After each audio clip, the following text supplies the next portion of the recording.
Hello everyone and welcome back. So last के video में हमने देखा था हायर ऑर्डर डेरिवेटिव्स कैसे निकालते हैं।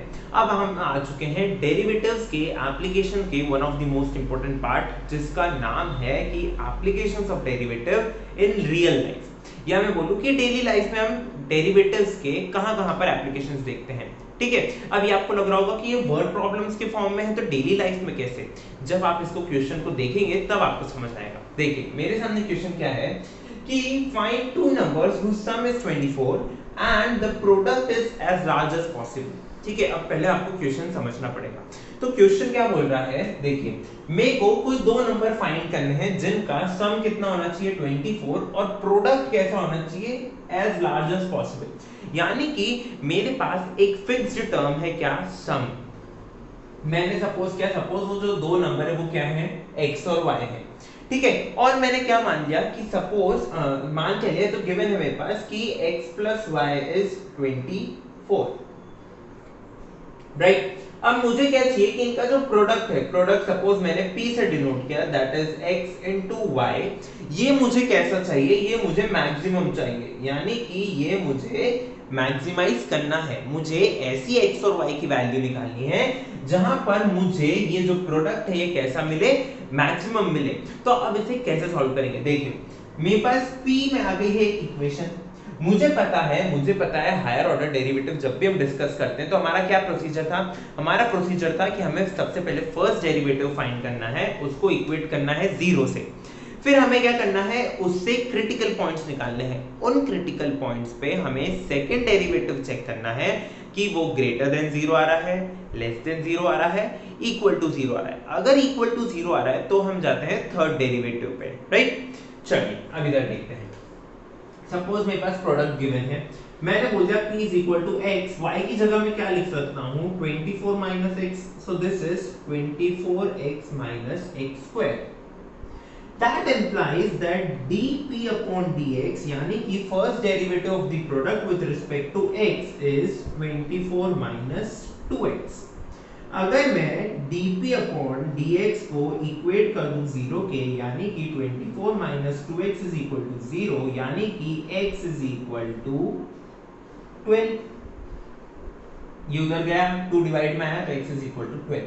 अब मेरे पास जो ये क्रिटिकल वैल्यू आई है, इस क्रिटिकल वैल्यू पे मुझे चेक करना है कि जो मेरा सेकंड डेरिवेटिव है d2p upon dx स्क्वायर कितना है। देखो इसका अगर मैं एक और बार डेरिवेटिव करूंगा तो क्या बचेगा, सिर्फ -2। यानी कि जो मेरा सेकंड डेरिवेटिव है d2p upon dx square at x is equal to 12 is equal to -2। यहां पर अगर x होता तो मैं x की वैल्यू रखता, x है ही नहीं तो मैं वैल्यू क्या रखूं, यही मेरा वैल्यू है -2। अब ये जो मेरा -2 आया है ये कैसा है, लेस देन 0, यानी कि जो x की वैल्यू है वो कैसी आई है मेरे पास, प्रोडक्ट के लिए मैक्सिमम आई है। तो अगर x की मेरे पास वैल्यू आ गई, यानी कि मैं y की अगर वैल्यू निकालूं तो 24 - 12 दैट इज 12। तो मेरी जो x और y की मुझे वैल्यूज फाइंड करनी थी वो क्या है, ये x is equal to 12 which is equal to y। x और y की वैल्यू आ गई। अब ये ऐसी वैल्यू है जहां पर सम कितना है 24 और प्रोडक्ट क्या है, मैक्सिमम। ठीक है, अब देखने की बात क्या है कि ये सेम वैल्यू है, यानी कि स्क्वायर वाला टर्म हुआ, राइट। यानी कि ये जो प्रोडक्ट है ये क्या है, 12 का स्क्वायर है। तो जब भी आप ऐसे टर्म्स देखेंगे तो यूजुअली किसी भी नंबर का अगर स्क्वायर किया जाता है, ठीक है, अगर मैं कोई दो सेम नंबर ले रहा हूं उनका एडिशन करूंगा तो ऑब्वियसली या मैं बोलूं यूजुअली उन नंबर्स का प्रोडक्ट जो होता है, यानी कि जो स्क्वायर होता है वो कैसा होता है, मैक्सिमम होता है। ठीक है, जैसे कि हमने यहां देखा, राइट। अब आप देखिए सपोज मैंने x और y की वैल्यू कुछ और ली, x और y की वैल्यू मैंने क्या ली, कुछ और ली, है ना। x और y मैंने 12 बनाने के लिए मैंने x और y की वैल्यू ली 8 और 4। 8 plus 4 is 12, बट इनका प्रोडक्ट कितना हुआ, 8 into 4 is 32। और यहां पर जो मेरे पास xy की वैल्यू आई है 12, वहां पर अगर मैं प्रोडक्ट निकालूं तो वो कितना आ रहा है, 144। तो बड़ा कौन सा नंबर हुआ, 144 हुआ ना बड़ा, राइट। अब देखिए ऐसे ही अगला क्वेश्चन देखते हैं। show that all the rectangles with given parameter the square has the largest area. ठीक है, अब मेरे पास बहुत सारे रेक्टेंगल्स हैं, मुझे उसमें लार्जेस्ट एरिया निकालना है। ये यूजुअली कब काम आता है, जब हम कभी भी कल्टीवेशन एरिया वाले फील्ड में जाते हैं, या फिर जहां पर भी मुझे एरिया का काम होता है, जहां पर मुझे नापने का काम होता है, किसी पर्टिकुलर लैंड एरिया को नापना है कि कब मैक्सिमम होगा, कब मिनिमम होगा, ऐसे केसेस में हमें क्या काम आते हैं, ये टॉपिक्स काम आते हैं, राइट। देखिए मुझे क्या गिवन है कि show that all the rectangles of given parameter, all the rectangles of given parameter a square has largest area, a square has largest area। यानी कि अगर मैं बोलूं तो सपोज करिए मेरे पास कोई गिवन पैरामीटर है p जो है x plus y, 2x plus y।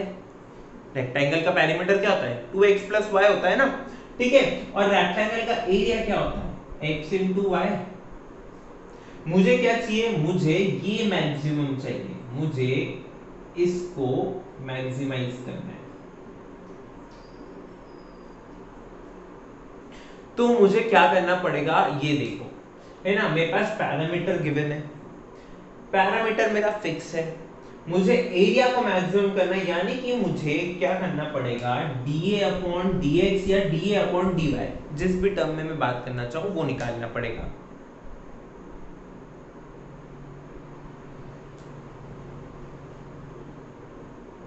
Right, तो अगर मैं सबसे पहले यहां से x और y, क्योंकि दो चल रहे हैं वेरिएबल, मेरे को अभी सिंगल वेरिएबल में डील करना है, अभी जो है हम मल्टी वेरिएबल नहीं गए हैं, अभी मेरे पास सिंगल वेरिएबल केसेस है। तो जब मेरे पास सिंगल वेरिएबल केस है तो मुझे क्या करना पड़ेगा, सपोज मैंने y की जगह वैल्यू सब्स्टिट्यूट करी, तो y की जगह वैल्यू क्या आएगी, p/2 - x, p/2 - x यानी xp/2 - x², राइट। अब उसका डेरिवेटिव निकाल लो, डेरिवेटिव क्या हो जाएगा, p/2 - 2x।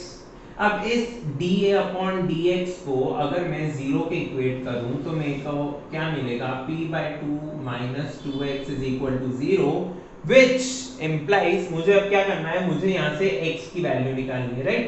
देखो x की वैल्यू कैसे निकलेगी, ये 2x उधर गया, फिर 2 डिवाइड में गया तो क्या मिल जाएगा मुझे, p/4। x की वैल्यू क्या आ गई, p/4।